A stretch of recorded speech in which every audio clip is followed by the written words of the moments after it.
kilos ng Philam TV Network, kasanib puwersa ng NGO TV Network at Mindanao Daily News Network na maghahatid sa inyo ng balita mula Pilipinas, Estados Unidos at sa buong mundo para sa kauna-unahang Tri-Media News Program. Ito po ang The Pilipinas Update Global. Israel at Hamas nagkasundo, tigil putukan. Nagkasundo ang Israel at Hamas sa isang tigil putukan ayon sa pahayag ng mga tagapamagitan nitong Miyerkules. Pansamantalang natigil ang 15 buwan na laban sa Gaza Strip na nagdulot ng malawakang pinsala. Ang kasunduan sa Qatar ay naglalaman ng unti-unting pagpapalaya ng dose-dose ng bihag ng Hamas at daan-daang preso ng Israel. Kasama rin dito ang pagbibigay ng agarang makataong tulong at pagbabalik ng mga lumikas na taga-Gaza sa kanilang mga tahanan. Bagamat inaasahang magkaroon pa ng karagdagang negosasyon upang tuluyang wakasan ang sigalot at itinuturing ng isang mahalagang tagumpay ang tigil putukan sa isang sa mga pinakamatinding labanan sa pagitan ng dalawang panig. Dating Pangulo ng South Korea inaresto matapos tumakas sa seguridad. Naaresto si Yoon Suk-yeol, ang na-impeach na Pangulo ng South Korea matapos magsagawa ng dramatikong operasyon ang mga investigador sa kanyang tahanan noong Miyerkules, Enero 15, 2025. Si Yoon, 64, ay nahaharap sa kasong rebelyon kaugnay ng kanyang nabigong deklarasyon ng martial law noong Disyembre 3 na nagdulot ng kaguluhan sa bansa. Ayon sa mga ulat, gumamit ang mga opisyal mula sa Corruption Investigation Office for High-Ranking Officials or CIO ng hagdan, bolt cutter at iba pang kagamitan upang tumawid sa mga barikada at bakod na nakapaligid sa tahanan ni Yoon. May mahigit na 1,000 members ang naaresto ng team na kabilang ang mga pulis at investigador na sumalakay sa compound. Matapos ang ilang oras na tensyon, inanunsyo ng mga otoridad ang pag-aresto kay Yoon. Sa isang 3 minutong video, bago siya arestuhin, sinabi ni Yoon na siya ay magko-cooperate kahit iginigiit niyang iligal ang isinasagawang investigasyon. Natapos na noong Huwebes ang operasyon ng pagsagip sa isang illegal na minahan ng ginto sa Stilfontein, South Africa, kung saan hindi bababa ang 78 na katao ang nasawi matapos ang halos 4 na buwang siege ng pulisya. Ang mga pulisya ay bumaligid sa minahan mula noong Agosto. Pinutol ang supply ng pagkain at tubig upang pilitin ang mga minero na lumabas at sumuko. Gayunpaman, ang taktikang ito ay nagdulot ng pagkamatay ng maraming minero na tinatawag na Giwaso or Labor Union bilang pinakamalalang massacre ng Estado mula noong wakas na apartheid. Mula Lunes, gumamit ng cylindrical metal cage ang mga tagasagip upang maiahon ang 78 na bangkay at 246 na nakaligtas. Marami sa mga nakaligtas ay mula Mozambique, Zimbabwe at Lesotho. Sila ay inaresto at sinampahan ng mga kasong iligal na pagpasok or trespassing at iligal na pagmimina. Sa Huwebes ng umaga, huling idinala ang cage na may kasamang kamera upang tiyakin kung may natitira pang mga tao sa minahan at matapos ng ilang oras, inakyat ang cage nang wala ng laman na hudyat ng pagtatapos ng operasyon. Ayon kay Manus Fowry, CEO ng isang rescue company, posible umanong may mga bangkay sa malalim na lagusan ng minahan na hindi kailanman ay mahahanap. Habang nagwawakas ang pagsagip, patuloy namang lumalawak ang galit ng publiko dahil sa trahedyang ito na itinuturing ng resulta ng kabiguan ng pamahalaan, tugunan ang problema sa iligal na pagmimina at protektahan ang mga manggagawa.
mga balita mula Luzon at NCR, manggagaling ang ating Tri-Media partner na si Arnel Sestoso ng NGO TV Network. Magandang morning! Welcome to NGO TV Network for Pilipinas Update Global News for NCR and Luzon. Ako si Arnel Sestoso, ang inyong tagapag-ulat.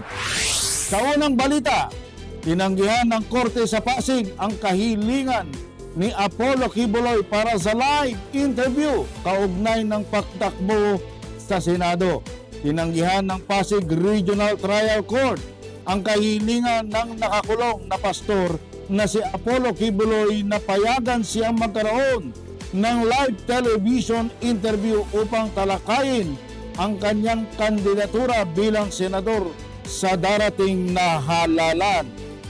Sa desisyong inilabas noong Martes, binanggit ng Korte ang mga panganib sa seguridad at ng pangangailangang mapanatili ang integridad ng mga proseso ng hustisya bilang mga dahilan ng pagtanggi sa petisyon ni Quiboloy. Ang pastor na nakasalukuyang nakaharap sa iba't ibang kaso kabilang ang mabibigat na aligasyon ng korupsyon at human trafficking ay naghain ng kahilingan upang makapagbigay ng pahayag sa publiko tungkol sa kanyang plataporma at makasagot sa mga kritisismo. Kinilala ng Korte ang konstitusyonal na karapatan sa malayang pananalita at pagpapahayag, ngunit kailangan itong timbangin sa pangangailangang tiyakin ang kaligtasan ng akusado at ang maayos na pagtakbo ng hustisya ayon sa desisyon. Si Quiboloy na leader ng religious group na Kingdom of Jesus Christ ay naghain ng kanyang Certificate of Candidacy para sa pagkasenador sa kabila ng kanyang pagkakakulong. Ayon sa kanyang legal na kapunan, ang panayam ay magbibigay sa kanya ng pagkakataong linawin ang kanyang bisyon para sa bansa at labanan ang negatibong impresyon ng publiko. Ginagalang namin ang desisyon ng Korte, ngunit naniniwala kami na nililimitahan nito ang kakayanan ng aming kliyente na ganap na maisakatuparan ang kanyang mga karapatang pampolitika. Pahayag ni Attorney Ferdinand Topacio, abogado ni Quiboloy. Nagdulot ng magkakahalong reaksyon ang mga desisyon ng Korte. Inakusahan ng mga taga-suporta ni Quiboloy ang hudikatura ng pagiging bias at sinasabing pinatatahimik ang pastor. Samantala, pinupuri naman ng mga kritiko ang desisyon na sinasabing ang pagpapahintulot sa isang televised interview ay maaaring magbigay ng hindi nararapat na pribilehiyo sa isang nakakulong. Nananatiling kontrobersyal na personalidad si Quiboloy na may mga matatag na taga-suporta at hayagang kritiko. Ang kanyang kandidatura sa Senado ay nagdulot ng mga debate kung dapat bang pahintulutan ang mga nakakulong na tumakbo sa pampublikong posisyon. Wala pang pahayag ang Commission on Election tungkol sa usapin. 2 ang nasawi at 15 ang sugatan matapos magsalpukan ang isang minibus at tricycle na parehong nahulog sa tulay, ayon kay Police Lieutenant Colonel Jonathan Mero, hepe ng pulisya sa Kalumpit. Naganap ang aksidente bandang alas 6 ng umaga noong Martes sa tulay ng Kalumpit na kilalang madalas na pinangyayarihan ng trapiko. Batay sa paunang ulat, ang minibus na biyaheng Malolos patungong Pampanga ay sumalpok sa tricycle na may sakay na ilang pasahero. Ayon sa mga saksi, tinangkang mag-overtake ng tricycle sa isa pang sasakyan nang mapunta ito sa kabilang linya, dahilan upang masalpok ito ng paparating na minibus. Sa lakas ng banggaan, parehong bumagsak ang dalawang sasakyan sa mababaw na ilog sa ilalim ng tulay. Agad rumisponde ang mga emergency personnel upang iligtas ang mga biktima Ang dalawang nasawi ay idineklarang dead on arrival sa Kalumpit District Hospital, habang ang 15 iba pa kabilang ang mga pasahero ng parehong sasakyan ay nagtamo ng mga sugat mula sa simpleng galos hanggang sa matitinding bali. Patuloy ang investigasyon ng mga otoridad upang matukoy ang eksaktong sanhi ng aksidente. Nananawagan si Lieutenant Colonel Meru sa mga motorista na mag-ingat sa pagmamaneho, lalo na kapag dumaraan sa tulay sa may oras ng kasagsagan ng trapiko. Pinapaalalahanan namin ang lahat na sumunod sa mga alituntunin sa trapiko upang maiwasan ang ganitong uri ng trahedya. Ang aming panalangin ay para sa mga biktima at kanilang mga pamilya. Pahayag ni Mero. Nananawagan din ang lokal na pamahalaan para sa agarang pagsusuri sa mga safety measures ng tulay upang maiwasan ang mga kahalintulad na insidente sa hinaharap. 300 pamilya nawalan ng tirahan sa sunog sa Bacoor, Cavite. Nasunog ang hindi bababa sa 200 bahay sa isang mataong residential area sa Bacoor City, Cavite. Kahapon na madaling araw na nagresulta sa pagkawala ng tirahan ng humigit kumulang 300 pamilya. Nagsimula ang sunog bandang alas 5:26 ng umaga sa Waling-Waling Street, Barangay Sapote 1, dahil sa karamihan sa mga bahay ay gawa sa magagaan na materyales. Mabilis na kumalat ang apoy. Agad rumisponde ang mga bumbero, ngunit umabot sa ikatlong alarma ang sunog. Matapos ang halos 2 oras, idineklarang kontrolado ang sunog bandang alas 7:04 ng umaga. Napilitang lumikas ang daang-daang residente at karamihan sa kanila ay nawalan ng lahat ng kanilang mga ari-arian. Ang mga apektado ay pansamantalang nanunuluyan sa evacuation center na itinayo ng lokal na pamahalaan, kung saan sila ay binibigyan ng pagkain, tubig at iba pang pangunahing pangangailangan. Binisita ni Bacoor Mayor Strike Revilla ang lugar upang magbigay ng tulong at tiyakin na natutugunan ang pangangailangan ng mga nawalan ng tirahan. Ang ating prioridad ngayon ay agarang pagbibigay ng tulong at pagtiyak na may ligtas na matutuluyan ang mga pamilyang apektado, ani Revilla.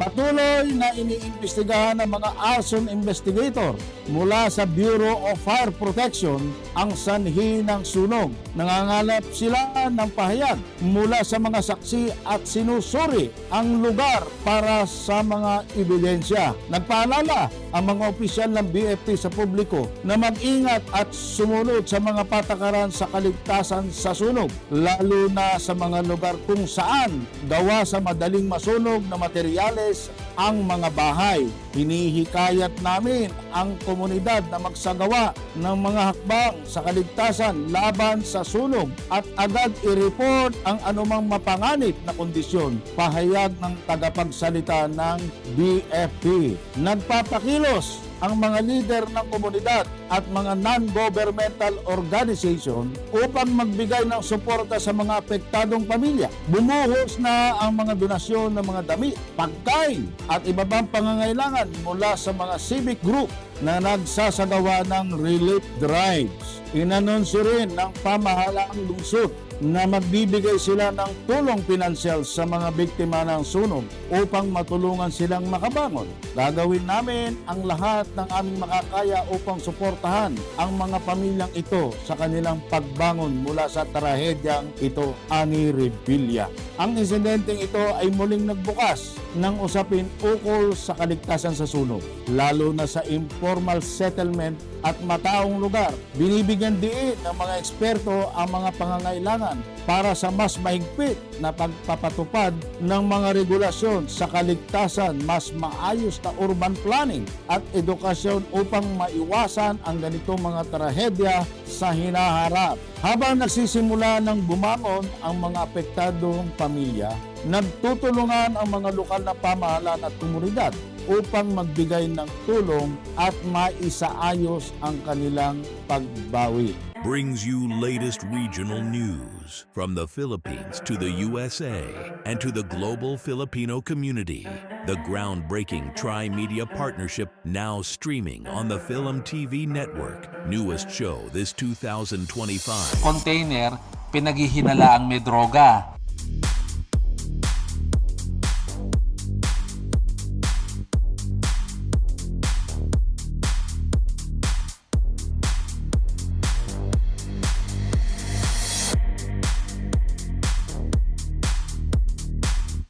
Pure Medical Equipment provides top-notch quality medical supply equipment. Whether to rent or buy, Pure Medical Equipment and Supplies has it all. Pure Medical Equipment is committed to serve and give back to Southern Nevada. We deliver medical supplies and rentals to your door. Philam TV Network, the heartbeat of Filipino-American culture in the United States. It is the only channel that brings you closer to home, celebrating the rich heritage and traditions of the Philippines.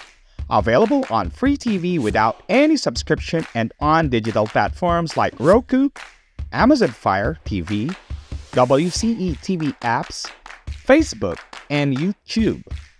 Wherever you are, whatever you do, stay connected to your Filipino heritage with Philam TV Network. Philam TV Network Inc., the only Filipino-American channel always within reach. Para sa balita mula Visayas at Mindanao, manggagaling ang ating Tri-Media partner na si Alan Mediante ng Mindanao Daily News Network. Good morning. Reporting from Cagayan de Oro, this is Alan Mediante, your Editor-in-Chief of the Mindanao Daily News. Ang House of Representatives noong Tuesday, January 15, ay nag-report na na-declare na ang Cagayan de Oro as the water rafting capital of the Philippines. So itong panukalang ito ay mula sa authorship ni Congressman Bambi Mano at ito ang bagong titulo ng Cagayan de Oro sa larangan ng water sports or itong tinatawag na white water rafting. Ay talagang matagal na itong sikat dito sa Cagayan de Oro, itong white water rafting. At dito'y pinupuntahan na ng maraming mga turista na galing pa sa iba't ibang panig ng mundo upang makita lamang at maglaro ng rafting dyan sa Cagayan de Oro River.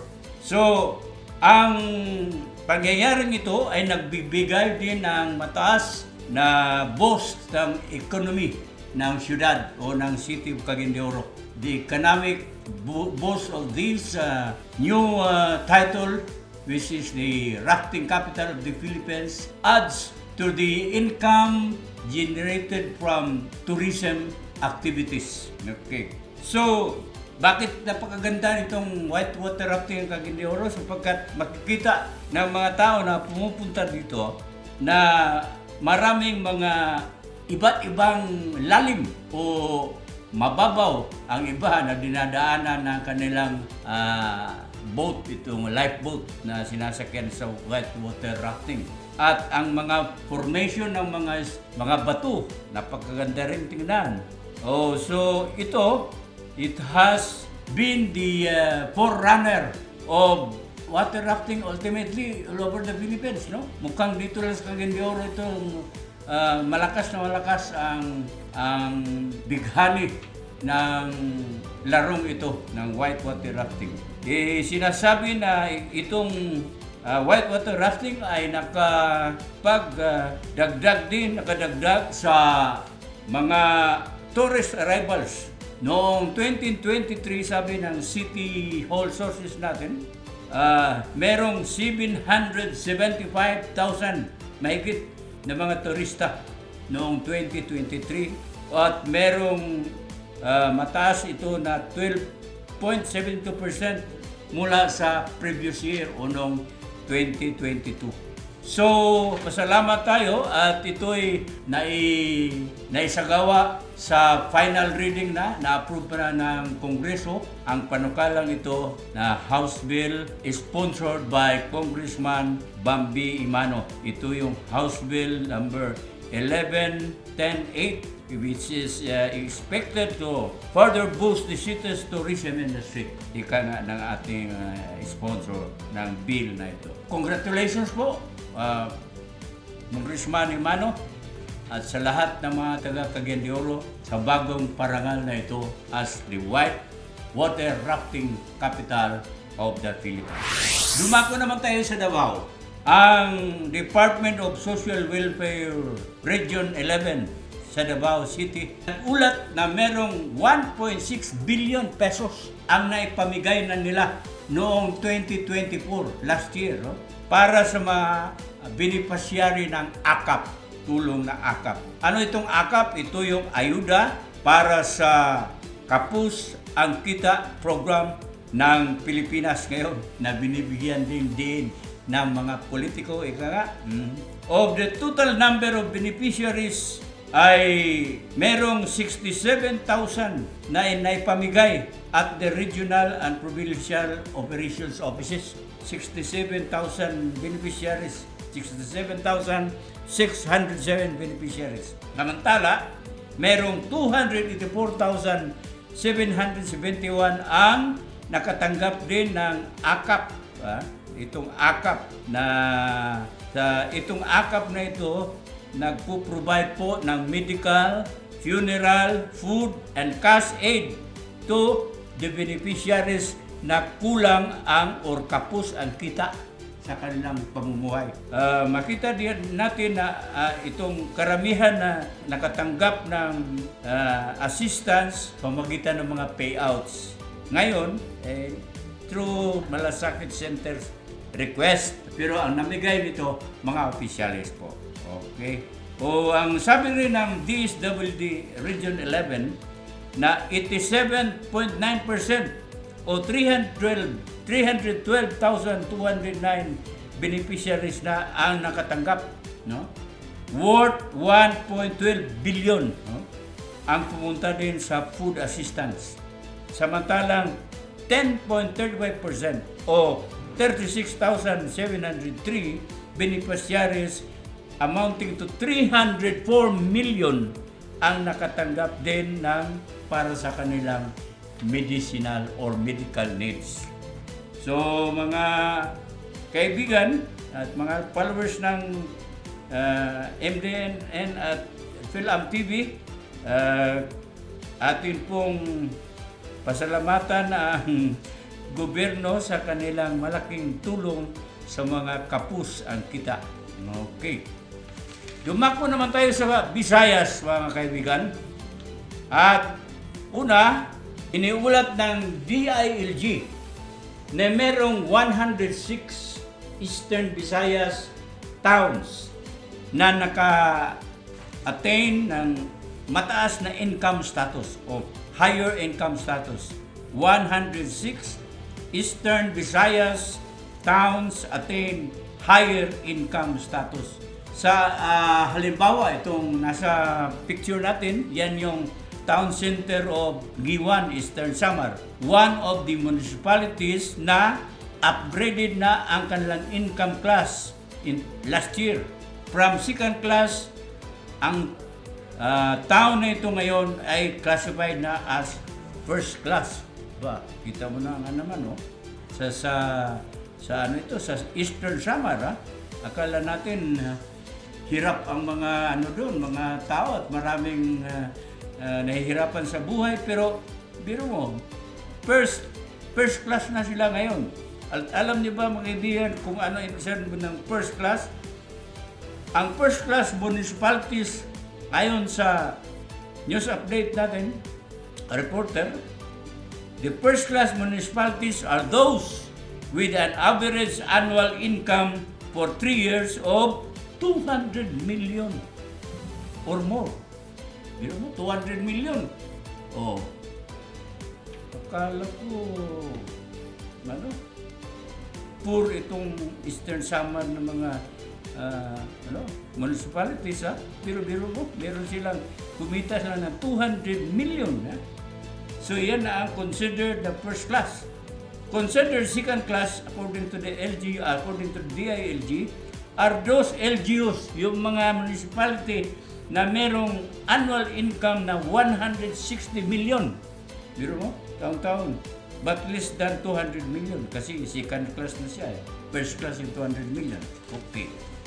So, qualified as third class are towns with an income of 130 million. Third class yan. Ang fourth class naman ay may income dapat na 90 million. But less than 130 million. So, ang last, pinaka fifth class na municipality ay kumikita dapat ng hindi umaabot ng 90 million. Yan, fifth class yan. So dito sa ating apat na probinsya, ang Biliran, Eastern Samar, Northern Samar, Southern Leyte. Ang Biliran from 4th class naging second class na ngayon. Ang Eastern Samar from 2nd class naging 1st class na ngayon. Ang Northern Samar from 2nd class ay 1st class na rin ngayon. At ang Southern Leyte from 3rd class to 1st class na ngayon. So 1st class na, biro mo, ang Southern Leyte. So sabi ng mga taga-ulat na itong reclassification ay nakabase sa Department of Finance na order issued in November 2024 reclassifying the status of municipalities into what class they should belong. Okay? So, dumako din tayo dito sa ibang development. Itong sa Western Visayas naman. Kanina, Eastern Visayas yon. Ngayon, sa Western Visayas, ito yung Negros Occidental, Negros Oriental, Dumaguete, di ba? Eastern yan. Western Visayas yan. Iloilo, okay. Ang sabi ng mga police executives doon na hanggang ngayon ay wala pang threat na nalaman nila or reports na merong threat against the lives of local candidates. Kasi alam mo yung sa Western Visayas, lagi yan na napaka gulo niyan kung merong politika, di ba? Sila nagpapatayan di ba? Pero ngayon, hanggang ngayon daw, dahil mainam ang pagkabantay ng ating mga pulis, ay wala pa silang na-receive na reports na merong threat ang mga local candidates or merong nakaambang mga panganib. Bakit po? Sapagkat ang security measure na pinaiiral ng public officers and the Commission on Elections ay sa Talisay City, Negros Occidental, during the start of the election period noong Sunday, January 12, ay hanggang ngayon, wala pang nakita na medyo nanggulo sa security measures.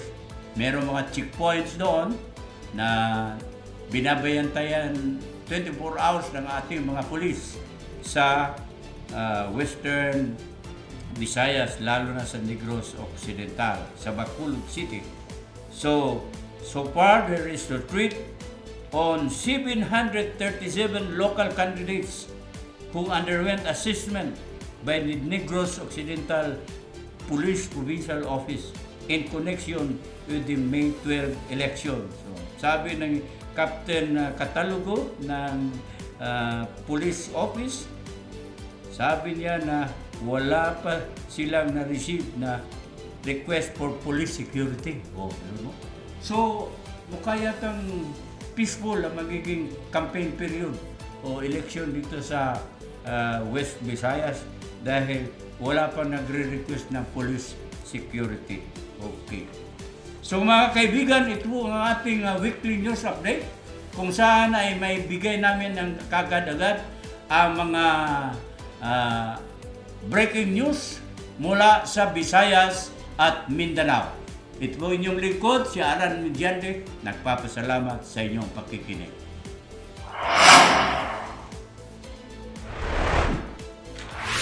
Ito po ang binubuo ng mga balita dito sa NGO TV Network para sa Pilipinas Update Global News. Ako si Arnel Sestoso, ang inyong tagapag-ulat at nagsasabing, laging tandaan, ang buhay ay hiram lang, kaya atin itong pangalagaan. To God be the glory. Let us find out our destiny and strengthen our spirituality. Mabuhay po kayo.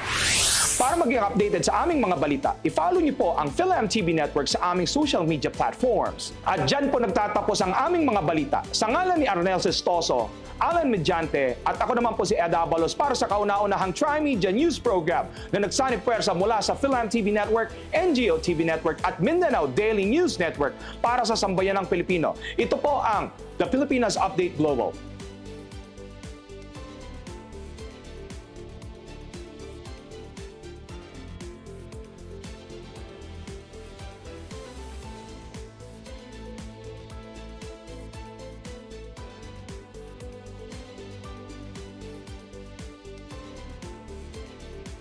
Pure Medical Equipment provides top-notch quality medical supply equipment. Whether to rent or buy, Pure Medical Equipment and Supplies has it all. Pure Medical Equipment is committed to serve and give back to Southern Nevada. We deliver medical supplies and rentals to your door. Philam TV Network, the heartbeat of Filipino-American culture in the United States.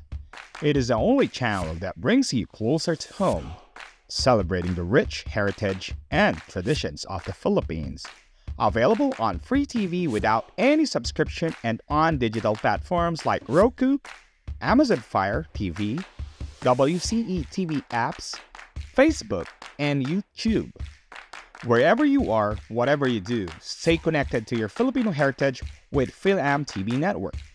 Philam TV Network Inc., the only Filipino-American channel always within reach.